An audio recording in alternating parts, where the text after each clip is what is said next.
Olá, bom sábado a todos. Meu nome é Rafael Itapetininga e começa agora o seu podcast Jogo Eterno. O seu podcast que trata tudo o que acontece dentro e fora dos gramados. O programa de hoje vai tratar a 11ª rodada do Campeonato Brasileiro. Entraremos também na Libertadores da América. Agora eu vou apresentar a nossa equipe campeã. Vou chamar primeiro Eduardo Cruz. Fala, Edu, tudo bom? Muito bom, boa tarde, bom dia, boa noite, Rafa, Leandro, ouvintes. Tudo bem por aqui? Espero que estejam todos bem. Beleza, Edu. Qual o seu destaque de hoje? Meu destaque de hoje vai para um destaque não tão positivo para o péssimo jogo que o Santos fez aí na terça-feira contra o Olímpia dentro de casa. Realmente não foi um bom jogo, mas o Santos está bem encaminhado para se classificar para a próxima fase. Agora eu vou chamar Leonardo Cruz. Fala, Léo, tudo bom? Fala, Rafael, Edu, tudo bem com vocês? Ouvintes também, bom dia, boa tarde, boa noite. Grande satisfação em estar mais uma vez no Jogo Eterno. Perfeito, Léo. Qual o seu destaque de hoje? Destaque para o Coringão. O Corinthians conquistou uma grande vitória contra o Bahia. Vitória que lembra os grandes tempos de Corinthians, rumo aí a sair dessa situação difícil e alçar voos mais altos no Brasileirão 2020. Verdade, fazia tempo, mas Corinthians ganhou. Bom, meu destaque vai para... Começou a Copa do Mundo, senhores. Começou a Copa do Mundo. É isso aí. Bom, os nossos destaques foram um oferecimento de OKL Mania, o melhor do seu vestuário masculino e feminino. E Raiz Imports, os melhores óculos você encontra aqui.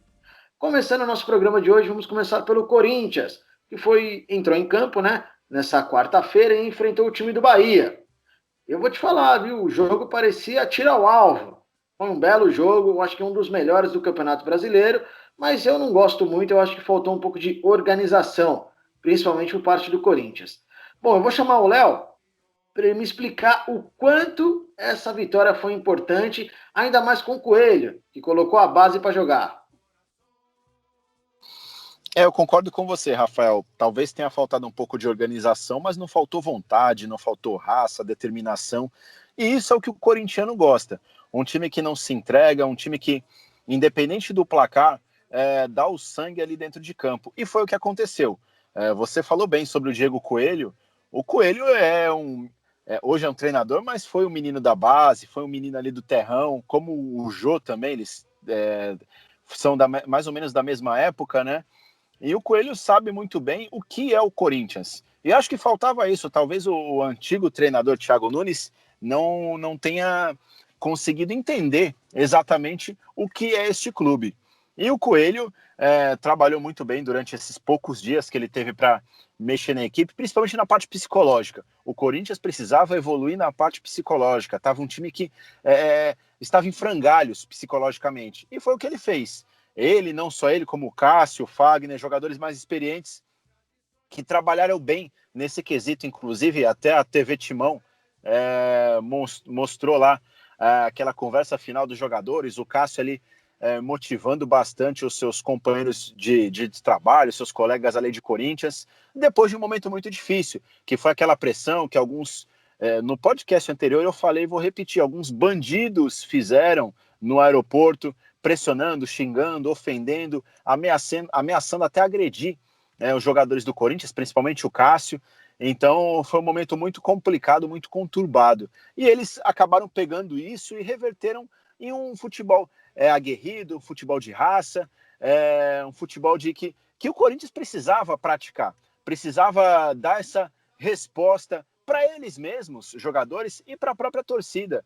Então foi algo muito bacana, foi uma vitória que lembrou os grandes tempos de Corinthians, inclusive até o Corinthians nesta semana lançou uma camisa comemorativa ao Ronaldo de 1990, goleiro Ronaldo Soares Giovanelli, e em 90 o Corinthians eliminou o Bahia nas quartas de final do Campeonato Brasileiro.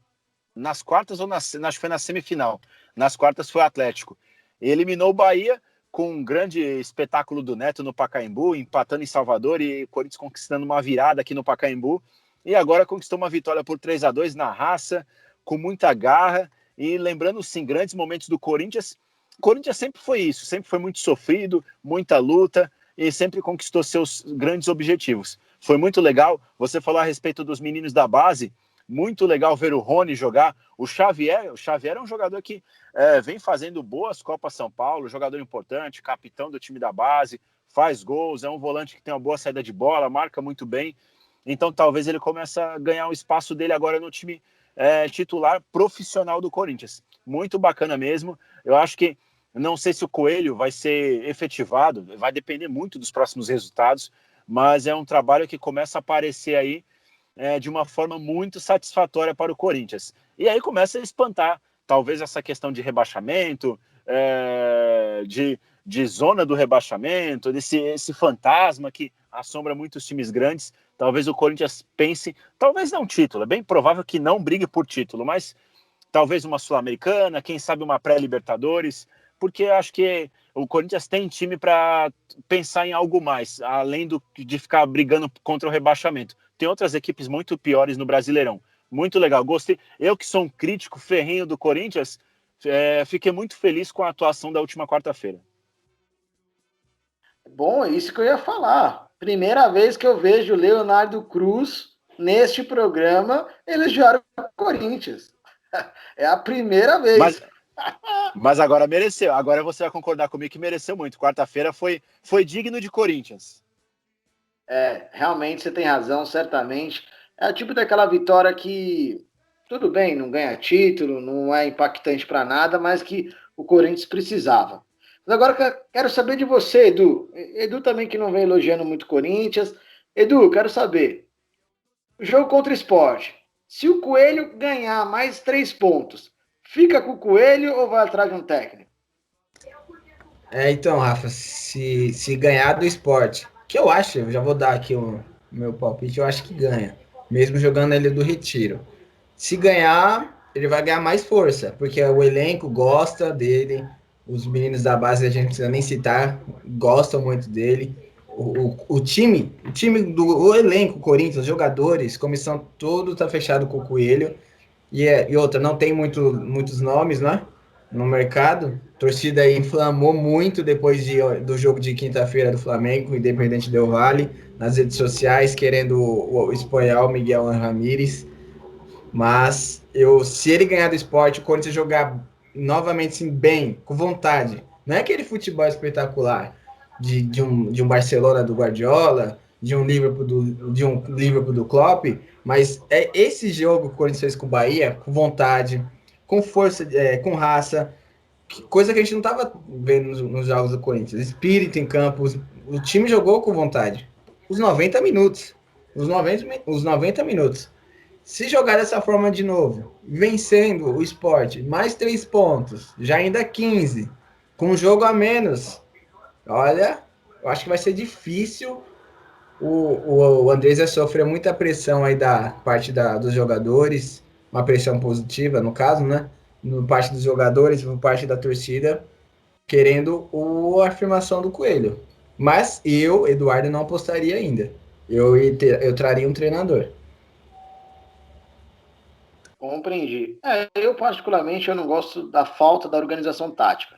Particularmente eu não gosto, e não é de hoje, é desde o ano passado, porque muito se vende, né? Pô, o Coelho colocou o Corinthians na Libertadores. Não, ele pegou o time já na zona da Libertadores. Mas eu queria saber do Léo, o assunto que vem bombando aí, principalmente pela fiel torcida, é Casares. Eu queria saber a sua opinião, Léo, sobre Casares e como andam os bastidores dessa negociação. E se, aliás, se existe uma negociação. Assim, o interesse do Corinthians pelo Casares já não é de hoje, né? Já tem algum tempo que o Corinthians vem namorando esse jogador. É um jogador que ele é meio controverso, porque dentro de campo ele é muito bom jogador, é um meia que tem muita qualidade. Ele tanto pode jogar centralizado, você pode avançar um pouco mais, jogar pelo lado de campo, ele tem uma certa versatilidade, mas fora de campo nós sabemos que o Casares tem alguns problemas. Alguns problemas que inclusive o afetou no Atlético Mineiro, seu desempenho. Alguns treinadores que passaram pelo Galo não curtem muito assim ter que trabalhar com Casares, porque ele é meio difícil no trato, ele tem muitos problemas extracampo, mas eu vou te falar uma coisa, eu vou ser bem sincero com você. 1 milhão de vezes o Casares que vai para a noite, que pode ser que beba, que faz isso, faz aquilo, e chega em campo e resolve, do que, por exemplo, o Matheus Vital, que é bom moço, que vai dormir 8h30 da noite, que toma leite quente, que não atrapalha ninguém, que ajuda o velhinho a atravessar a rua, só que dentro de campo não resolve. Então, assim, eu prefiro minha vez o Casares. Aposta no Casares, é um bad boy, sim, mas ele vai chegar. O Otero precisa de alguém para dialogar ali dentro de campo. Você vê que o Otero, que é um jogador que tem qualidade, chegou bem cotado, às vezes ele não tem um jogador ali que fale a mesma língua futebolística dele. Então precisa, assim, trazer o Casares. O Jô, daqui a pouco ele volta. Eu não sei nem se o Corinthians vai conseguir o efeito suspensivo contra o Sport, mas que não consiga, depois ele retorna ao time titular. O Jô precisa de um jogador também que chega bem ali no ataque, que consiga fazer tabelas com ele, que ele não fique tão isolado. Ele tem que vir buscar jogo. Então, eu acho que é importante. Se eu fosse o Corinthians, eu contrataria sim o Casares. Eu acho que ele vai acrescentar muito no elenco do Corinthians, até porque é um elenco que, principalmente do lado ofensivo, ele é um pouco carente. Tem jogadores que você... o Luan, o Matheus Vital, que eu acabei de citar, tem o Everaldo, tem alguns jogadores que você pensa, pode dar alguma coisa, mas até agora não aconteceu. E o Corinthians precisa de jogadores que aconteçam, que jogador que chega aqui, veste a camisa, entra dentro de campo e resolva. E o Casares vai resolver. Eu não sei ainda se ele já foi contratado, acho que o Edu pode até confirmar pra gente. Eu acredito que não, mas se o Corinthians fechar, vai ser uma ótima contratação. E o Coelho ou outro treinador que seja no restante do brasileiro, que dê jeito, que consiga conversar, que consiga tentar minimizar os efeitos do extracampo. Mas eu acho que dentro de campo o Casares cai como uma luva nesse meio campo e ataque do Corinthians. E o Corinthians não tem um camisa 10 inscrito, pode ser que seja o Casares, né? Concordo, realmente. Eu acho que o Casares seria uma boa oportunidade de negócio, né? Ele tem contrato com o Atlético até o final do ano, então, quem sabe o Atlético rescinda com ele, ou pode ser vir por um empréstimo. Mas, Du, eu queria saber de você, se você tem alguma informação do Casares, eu queria que você falasse um pouco mais sobre. Você sabe, né? Todo mundo, o Léo sabe, os ouvintes sabem que eu gosto daquele volante estilo clássico. Eu queria que você falasse um pouco do Casares e depois do Xavier. Então, falando aí do Casares, concordo com o Léo aí na parte que ele fala aí que é jogador louco, bad boy. Tem que jogar, tem que vir, porque aqui no Corinthians, a gente vê no Corinthians muito jogador bonzinho, chega de jogador bonzinho.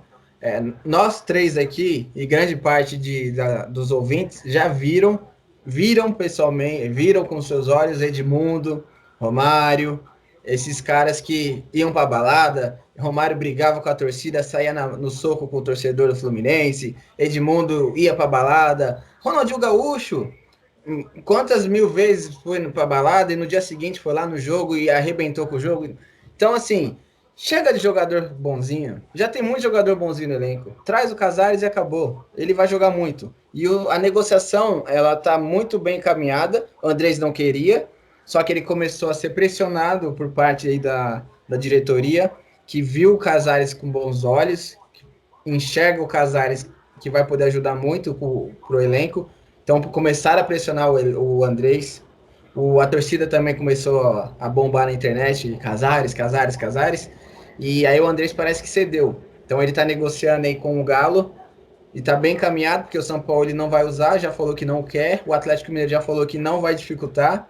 O Casares quer jogar, no Atlético ele sabe que não vai jogar. O que entrava a negociação é o salário, que o Casares recebe 130 mil dólares. Em dólares ele recebe no Galo. Então isso daí dá 700 mil reais, praticamente. 700 mil reais, todo mundo sabe que é o teto do Corinthians. E ele não pode chegar ganhando o teto do Corinthians. Então a negociação tá no entrave aí com o salário. Mas está muito bem encaminhado. Eu acho que o Atlético, o Corinthians e o Casares eles vão se acertar, até porque os próprios empresários do Casares ligaram para o Andrés oferecendo o Casares. Falou, não, Andrés, o Casares ele não quer jogar, pode levar que é bom, vai resolver, a gente quer levar ele para o Corinthians. E o Corinthians parece que agora o Andrés deu uma animada aí com o Casares, ele vai atrás e eu acho que aí até mais tardar aí, semana que vem, sexta-feira, já tá fechada essa negociação. Sobre o Xavier, baita de um jogador. É um baita de um jogador. Joga muita bola, novo, com uma personalidade de um veterano. Para quem não viu, veja o vídeo da TV, do Corinthians TV, do Xavier, no final do vídeo. Na hora da roda que o Coelho, que é o treinador, ia puxar lá uma fala, lá um discurso, o Xavier prontamente, não, deixa eu falar, posso falar? Pode. Puxando o menino, tem 18 anos o Xavier, se eu não me engano, não? 18, 19 anos? Olha, não sei, viu? Não sei, mas eu te respondo já. Segue. Então, aí um menino da base, primeiro jogo no profissional, venceu. Ele até comentou que ele falhou no segundo gol do Bahia, que ele não marcou lá no primeiro pau, e com a personalidade de um veterano. E olha, vou falar para você, Gabriel, você vai ter que suar muito, mas muito para tirar o Xavier do time. Muito O mesmo. Edu, Manda, Léo. O Xavier tem 20 anos. 20 anos. É uma baita de uma personalidade. A gente vê jogador aí que tem 25, 30 que não tem metade da personalidade que o menino tem. Primeiro jogo no time titular. Aliás, primeiro jogo com profissional, titular. O time vindo numa situação terrível, uma pressão gigantesca. O menino vestiu a camisa, colocou a camisa do Corinthians, foi pro jogo, não sentiu pressão nenhuma. E o Rony também. São bons jogadores. Porém, eu acho o Xavier mais completo do que o Rony, mais preparado pro profissional do que o Rony. O Rony ainda ia com mais calma, por mais que tenha feito o gol. Concordo, viu? Para mim, emblemático foi aquela falta ali no final do jogo, onde o jogador do Bahia, não sei quem, agora me fugiu a memória, ia Nino partir para Paraíba. cima, Nilo Paraíba, que aliás foi um golaço, né? Mas ia para cima e ali, e ele fez a falta ali onde tem que fazer, deixou o cartão para a hora certa, e é isso, futebol, além de qualidade, além de tudo, tem que pensar, né? A Isso. verdade é essa. E você fica vendo, Rafa, daqui uns dias, daqui uns jogos, vamos falar melhor, daqui uns jogos, ele continuar jogando bem desse jeito, vai surgir a comparação. Ó, o Xavier é o mesmo estilo do Patrick Vieira da França. Pelo porte físico, pelo tamanho. Espere e verá. Espere e verá. Foi assim com o Patrick de Paula, que é o Pog Paula, né? Você vai ver se não vão comparar o Xavier com o Patrick Vieira. E outro detalhe, vocês falando sobre o Xavier, o jogador, por mais que ele tenha pouca idade, tem que saber aproveitar as oportunidades. Eu falei agora há pouco do Ronaldo Giovanelli, que o Corinthians está relançando uma camisa dele de 90. O Ronaldo aconteceu isso. Ele era moleque em 88, reserva, o titular do Corinthians era o Carlos. Ele teve a oportunidade de entrar num jogo contra o São Paulo no Morumbi. Saiu um pênalti, Dario Pereira bateu, o Ronaldo pegou. Nunca mais saiu do gol do Corinthians. A não ser em 98, quando o senhor Vanderlei Luxemburgo o tirou do Corinthians. Mas ele foi titular por 10 anos do Corinthians, sendo um dos maiores ídolos da história do Coringão. Então, assim, independente da idade ou de qualquer outra situação, tem qualidade, é bom, tem que aproveitar a oportunidade, agarrar e não soltar nunca mais. E o Xavier fez uma estreia incrível. Realmente. Agora, mudando de assunto, senhores, agora vamos falar de Libertadores. A Libertadores começou, voltou para a alegria de todos. E o primeiro jogo que vamos falar é sobre o Santos e Olímpia. O Santos que entrou em campo, né, na terça-feira, na Vila Belmiro, contra o Olímpia que só veio para bater. O Olímpia veio para não jogar bola. E mesmo assim ainda conseguiu chutar mais no gol do Santos do que o próprio Santos. Anularam o Marinho. Eu vou te falar, eu acho que o Santos perdeu a oportunidade de já ficar classificado. Mas, para mim, o time do Santos e o Cuca ainda tem crédito. Então, eu ainda não consigo fazer uma crítica tão acerbada, apesar de entender que deveriam ter aproveitado o momento. Mas eu queria saber de você, Léo, o que você achou do jogo? Tem a mesma sensação que o Santos poderia ter aproveitado mais as oportunidades? E o que você tem a falar sobre o Santos e a Libertadores? Eu concordo com você. Eu acho que o Santos poderia sim ter aproveitado, ter vencido o Olímpia, já ter conquistado uma gordura maior no seu grupo. Mas eu não me sinto confortável para criticar o Santos. É um time que vem uma evolução muito grande depois da chegada do Cuca. O Santos vem, mesmo com toda a limitação técnica que o time tem, vem conseguindo desenvolver um bom futebol, principalmente no Campeonato Brasileiro, com o Marinho, o Soteldo voltando a jogar bem. Tem o Sanches, que é um jogador que eu gosto muito. Então tem um bom sistema defensivo. Tem o João Paulo, menino da base, que assumiu o gol numa roubada e está saindo muito bem. Então acho que aconteceu esse empate com o Olímpia. O Santos vinha de 2 vitórias no seu grupo. Tá tranquilo, tá sossegado. É um empate que não poderia ter acontecido, mas assim, aconteceu, faz parte. É o que você falou. Surpreendentemente, o Olímpia chutou no gol mais que o Santos. E é uma coisa que eu venho reparando, não só no Olímpia, mas em outros times da América do Sul. Eu reparei até, podemos falar daqui a pouco do nosso querido e glorioso Independiente Del Valle. Esses times chutam mesmo. Abril, eles não têm medo de errar, de chutar para fora do estádio. Eles arriscam mesmo, testam os goleiros de qualquer forma. E com o Olímpia aconteceu da mesma forma. Mas, assim, não é nenhum alarde no Santos. Acho que o Santos está no caminho certo, vai se classificar com tranquilidade no seu grupo. O Santos hoje tem 7 pontos. O segundo colocado é o próprio Olímpia, que tem 5. Então o Santos pega o Delfim na próxima rodada fora de casa. Eu não acho que o Santos não vai ter trabalho em vencer o Delfim, então vai com muita tranquilidade. Foi um acaso esse empate, mas o Santos segue firme e forte aí, rumo às oitavas de final da Libertadores da América. Concordo com você, Léo. Concordo, realmente. Eu acho que foi um acaso, lógico. Fica aquele gostinho de poderia ter já ficado mais tranquilo, né? Mas é o futebol, faz parte. E você comentou, vou até usar o seu gancho, do Soteldo. Edu, será que o baixinho voltou a jogar bola? O quanto que o Soteldo não jogando bola, que nem ele jogou no ano passado, tá fazendo falta pro Santos? Olha, desculpa, tá fazendo muita falta.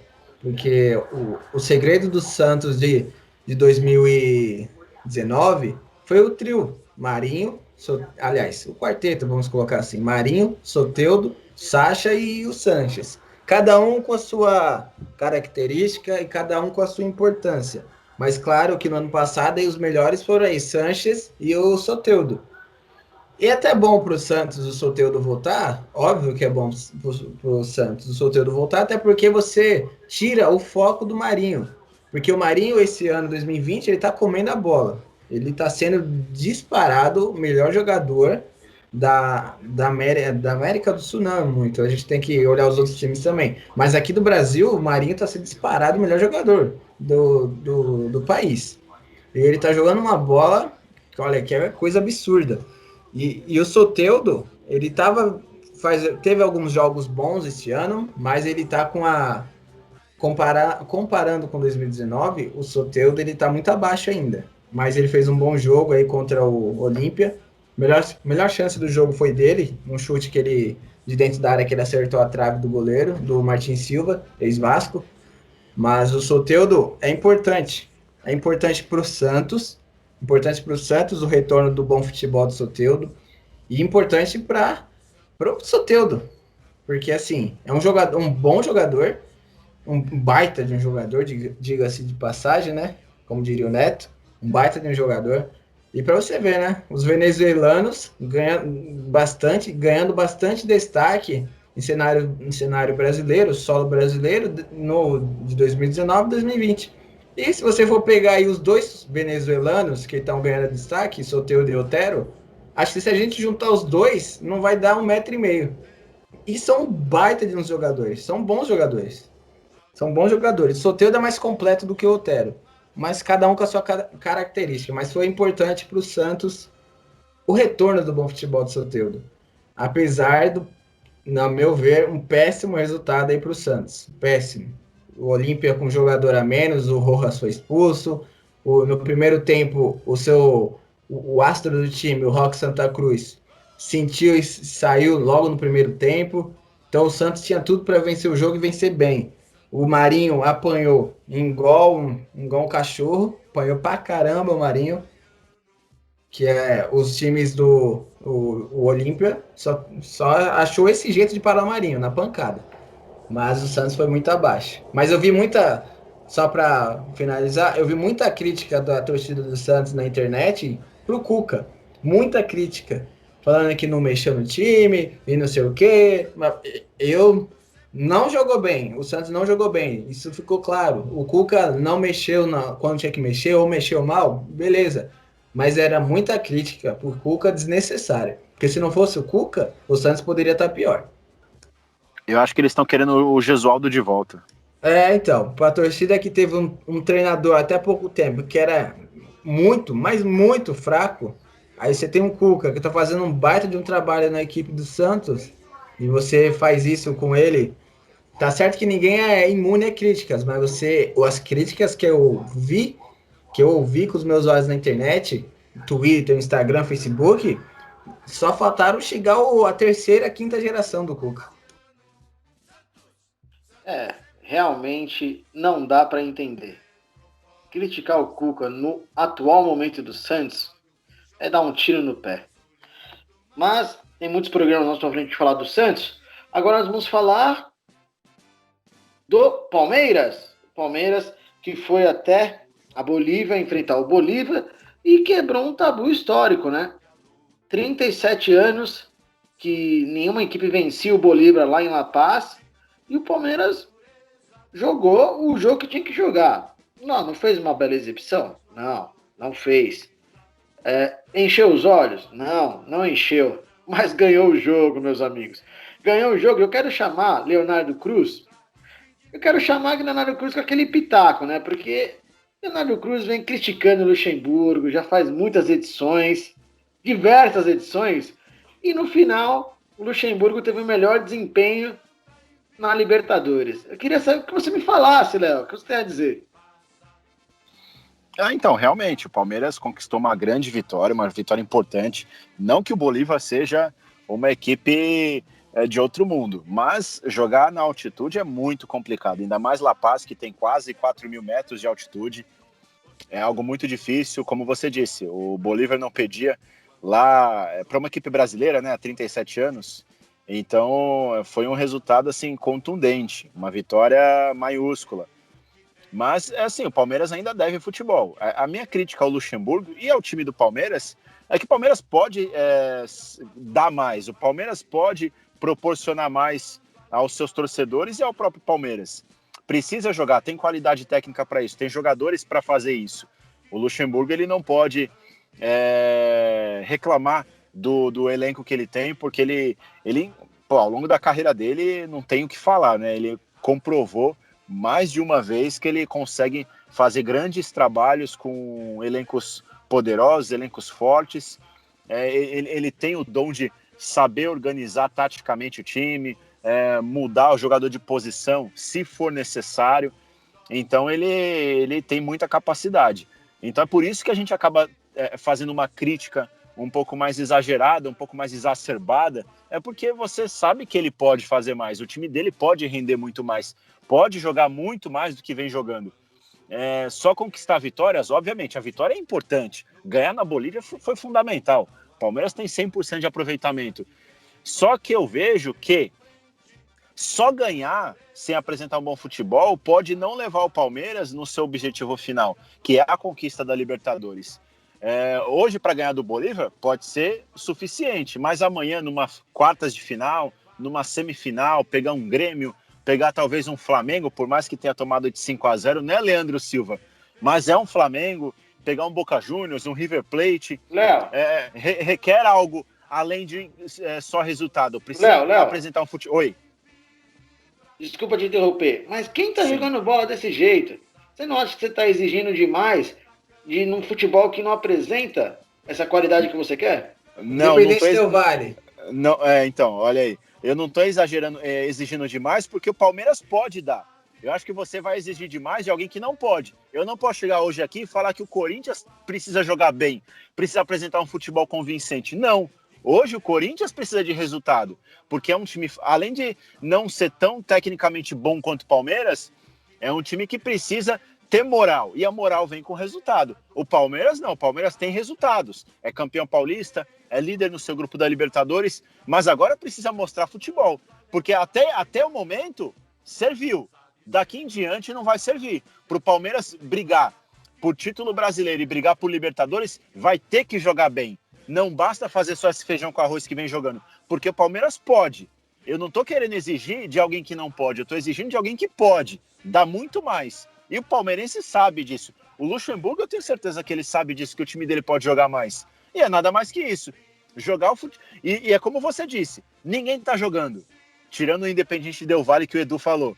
Se o Palmeiras começar a jogar, vai ser imbatível. Ninguém ganha do Palmeiras. Porque em terra de cego, quem tem um olho é rei. Só que o Palmeiras, se jogar, vai ter os dois, não vai ter um só.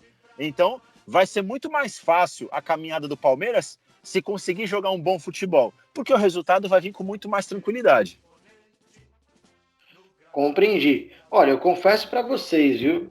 Falando sério. Não por conta desse jogo. Esse jogo só fez valer a minha opinião.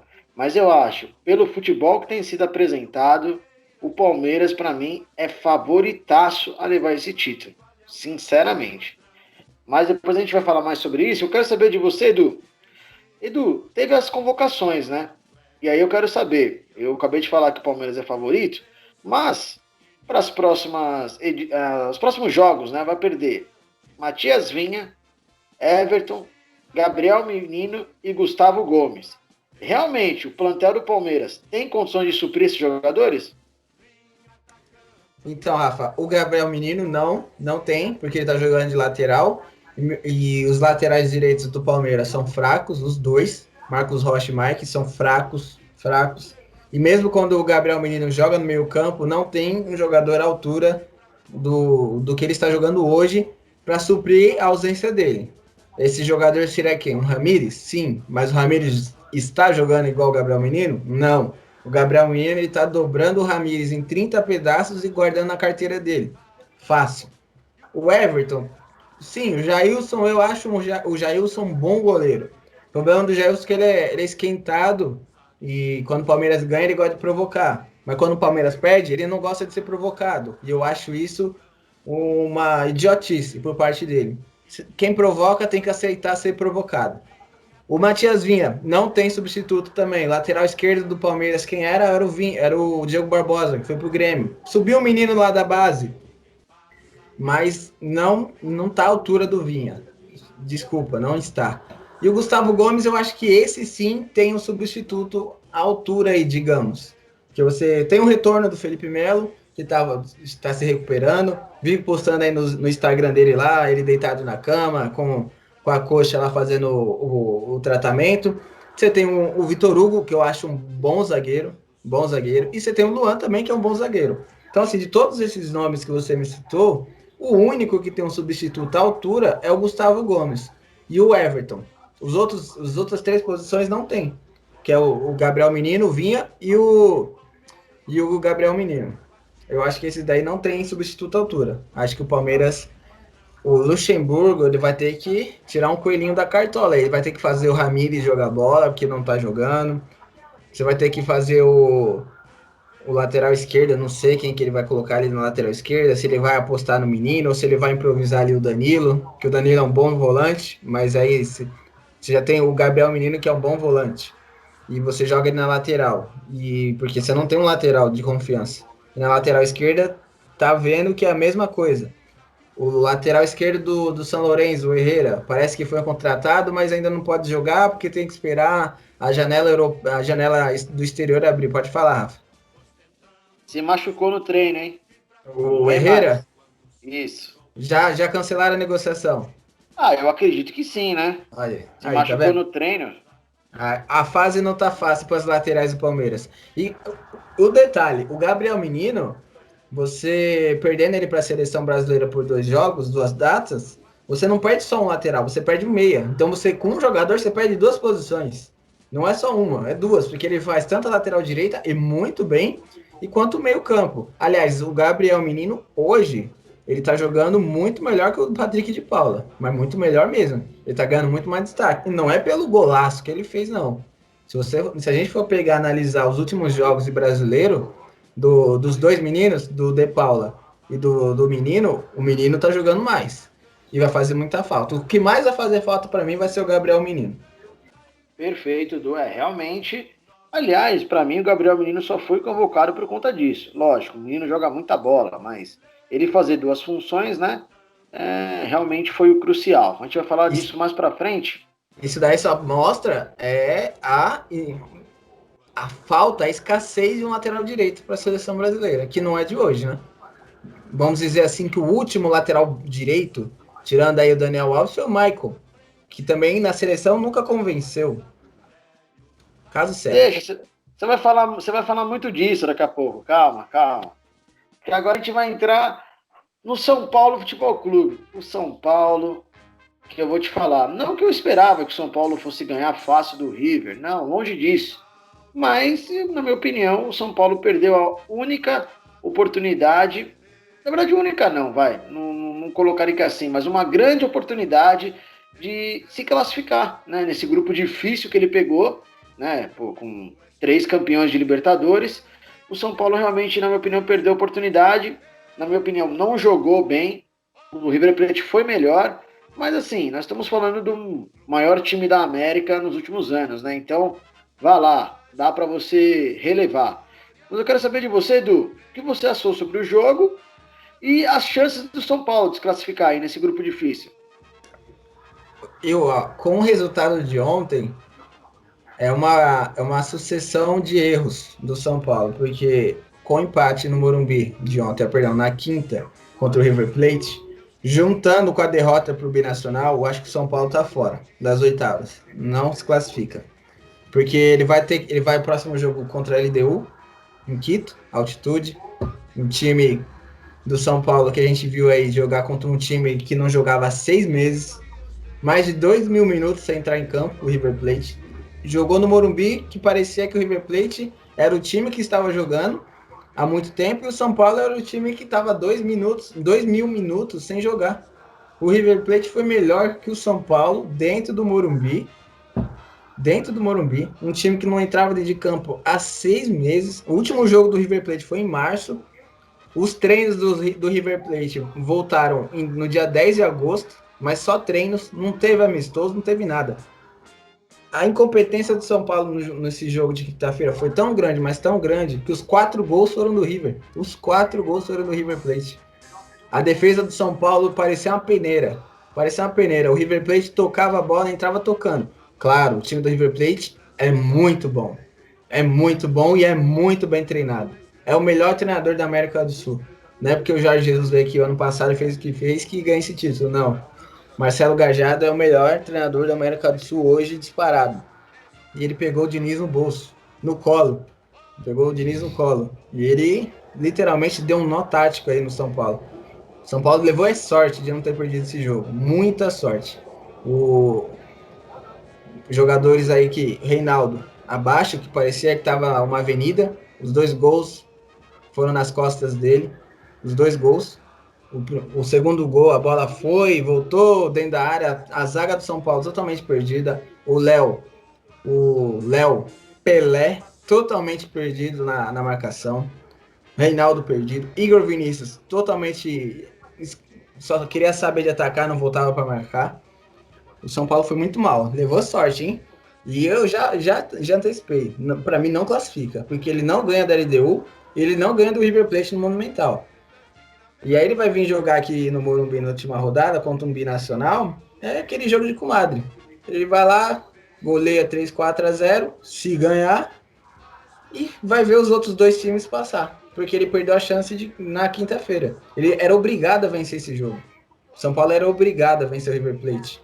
Não golear 3-4-0, mas era para ganhar. Era o franco atirador do jogo. Era o grande favorito pelo momento do River. 6 meses sem jogar bola faz muita diferença. Muita mesmo. E perdeu a chance de ouro. Perdeu o ovo de ouro do São Paulo. Era o jogo de quinta. Não fez o papel de casa. Vai ter que assistir a Libertadores pela TV. Ficando em terceiro, vai para a Sul-Americana. E é isso que vai restar para o São Paulo aí. E eu acho que com essa combinação de resultados aí, o Fernando Diniz não aguenta, não. É verdade, Edu. Realmente o São Paulo perdeu a oportunidade de ficar tranquilo, né? Na verdade. Não vira nem tão tranquilo, né? Mas de ter maiores chances. Mas eu queria saber de você, Léo, relativamente sobre o jogo. Na minha opinião, o Fernando Diniz demorou para mexer, hein? Sinceramente, a gente já teve uma montanha-russa com o Fernando Diniz, já elogiamos, já criticamos e tudo mais, mas eu acho que nesse jogo ele tem muita culpa, viu? Demorou para colocar ali 2 pontas ali para tentar, ao mínimo, minar ali um pouco do que o River Plate vinha fazendo e tentar, né, melhor sorte no jogo. O que você achou?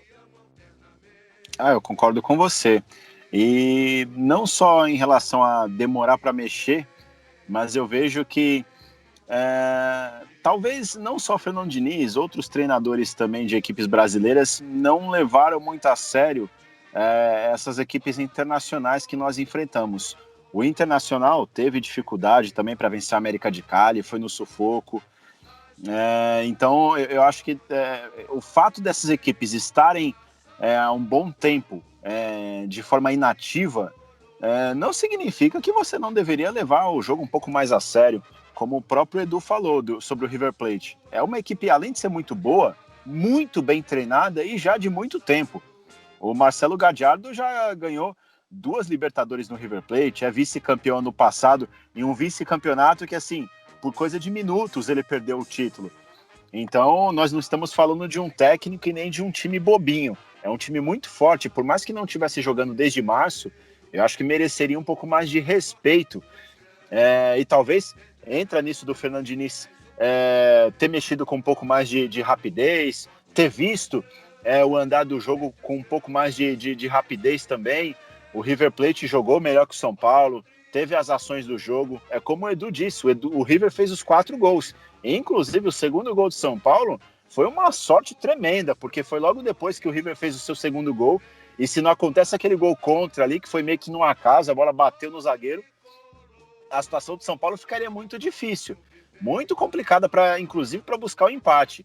Então, é até o que eu estava pensando aqui, o Edu estava falando, eu estava pensando, o São Paulo teve mais sorte do que juízo, porque tá agonizando, mas já era para praticamente ter dado adeus às oitavas de final da Libertadores. E só falando rapidinho sobre as chances de classificação, até com a vitória já seria difícil, pelo fato do São Paulo ter perdido para o Binacional.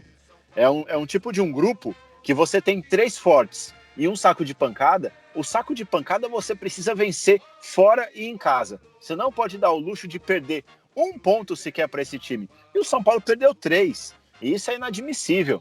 E aí empata com o River Plate em casa, que teoricamente deveria vencer. Então a situação está muito complicada, muito difícil mesmo. Eu vou ficar muito surpreso se o São Paulo conseguir se classificar. Porque nas próximas 2 rodadas tem 2 jogos fora difíceis. E o River e a LDU vão enfrentar o Binacional também. Então acredito que talvez o São Paulo faça o último jogo só para cumprir tabela mesmo. E só para complementar o que o Léo falou da sorte do São Paulo, essa sorte já é o segundo jogo, hein? Contra o RB Bragantino, 2 pênaltis, os 2, um na trave, outro para fora. Então, assim, essa sorte, uma hora acaba. É verdade. Olha, para dar um alento para os tricolores, né?